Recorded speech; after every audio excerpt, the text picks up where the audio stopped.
Aklat ng mga Gawa, ika-17 kabanata. Dumaan sina Pablo at Silas sa Amphipolis at Apollonia hanggang sa makarating sa Thessalonica. Sa lungsod na ito ay may sinagogang mga Hudyo at ayon sa kinaguluhan ni Pablo siya pumasok doon. Sa loob ng 3 linggo tuwing araw ng pamamahinga siya ay nakikipagpaliwanagan sa kanila tungkol sa kasulatan. Ipinaliwanag niya at pinatunayan na kinakailangan magtiis ang Kristo at muling mabuhay. Sinabi niya ang Jesus na ito na ipinapahayag ko sa inyo ay ang Kristo. Naniwala at naikayat na sumama kina Pablo at Silas ang ilan sa kanila. Gayun din ang maraming kababaihang kinikilala sa lungsod at ang napakaraming debotong Griego. Ngunit nainggit ang mga Hudyo kaya tinipon nila ang mga palaboy sa lansangan at sila'y gumawa ng gulo sa lungsod. Nilusob nila ang bahay ni Jason at pilit na hinanap sina Pablo at Silas upang iharap sa bayan. Nang hindi nila matagpuan ang dalawa, kinaladkad nila si Jason at ilan sa mga kapatid at iniharap sa mga pinuno ng lungsod. Ganito ang kanilang sigaw: "Ang ating lungsod ay napasok ng mga tao ng gugulo kahit saan makarating at sila'y pinatuloy ni Jason. Nilabag nilang lahat ang mga batas ng emperador. Sinabi nilang may iba pang hari na ang pangalan ay Jesus. Kaya't nagulo ang taong bayan at ang mga pinuno ng lungsod dahil sa sigawang ito. Si Jason at ang kanyang mga kasama ay pinagpiyansa ng mga pinuno bago pinalaya. Nang gabi rin iyon ay pinapunta ng mga kapatid sina Pablo at Silas sa Berea. Pagdating doon, sila'y pumasok sa sinagoga ng mga Hudyo. Mas bukas ang isipan ng mga Hudyong taga roon kaysa sa mga Hudyong taga Thessalonica. Wiling-wili silang nakikinig sa mga paliwanag ni Pablo at sinasaliksik nila araw-araw ang kasulatan upang tingnan kung totoo nga ang sinasabi niya.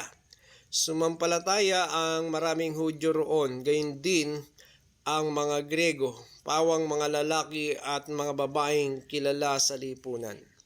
Subalit nang mabalitaan ng mga Hudyo sa Thessalonica na ipinangaral din ni Pablo sa Berea ang salita ng Diyos, sila'y nagpunta roon at sinulsulan ang taong bayan upang gumawa ng gulo. Kaya't si Pablo ay dali-daling pinaalis ng mga kapatid at pinapunta sa tabing dagat, ngunit naiwan sina Silas at Timoteo. Ang mga nagatid kay Pablo ay sumama sa kanya hanggang sa Atenas. Pagkatapos, nagbalik sila sa Berea. Taglay ang bili ni Pablo kina Silas at Timoteo na sumunod sa kanya sa lalong madaling panahon. Habang sina Silas at Timoteo hinihintay ni Pablo sa Atenas, napansin niyang puno ng mga Diyos-Diyosa ng lungsod.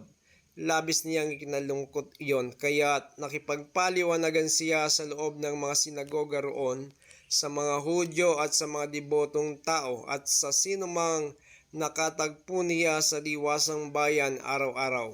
Subalit nakipagtalo sa kanya ang ilang pilosopong Epicoreo at Estaquio. Ano ba ang sinasabi sa atin ng nagmamarunong na yan? Sabi ng ilan. Sabi naman ng iba, nangangaral yata tungkol sa ibang mga Diyos. Sinabi nila iyon dahil nangangaral si Pablo tungkol kay Jesus at sa muling pagkabuhay. Siya ay isinama nila at inihatid sa kapulungan ng Areopago at tinanong, "Maaari bang malaman namin kung ano itong bagong aral na tinuturo mo? Bago sa aming pandinig ang sinasabi mo, kaya't nais naming malaman ang kahulugan nito. Sapagkat walang ginagawa ang mga taga-Atenas at mga dayuhang nanirahan doon, kundi ang mag-usap-usap at makinig tungkol sa mga bagong turo." Tumayo si Pablo sa harap ng kapulungan ng Areopago at nagsalita, "Mga taga-Atenas, napapansin kong kayo lubos na napakareliyoso sa maraming bagay. Sapagkat sa paglalakad ko sa lungsod at pagmamasid sa inyong mga sinasamba, nakakita ako ng isang dambana na may nakasulat, Diyos na hindi nakikilala. Ang Diyos na inyong sinasamba kahit hindi ninyo nakikilala ay siya kong ipinapahayag sa inyo. Siya ang gumawa ng sanlibutan at lahat ng naririto. Siya ang Panginoon ng langit at ng lupa. Hindi siya nananahan sa mga templong ginawa ng tao. Hindi rin siya nangangailangan ng anumang tulong o paglilingkod ng tao. Sa halip siya ang nagbibigay ng buhay, hininga at lahat ng bagay sa sangkatauhan. Mula sa isang tao nilikha niyang lahat ng lahi sa buong mundo. Itinakda niya sa simula't simula pa ang kanilang panahon at hangganan.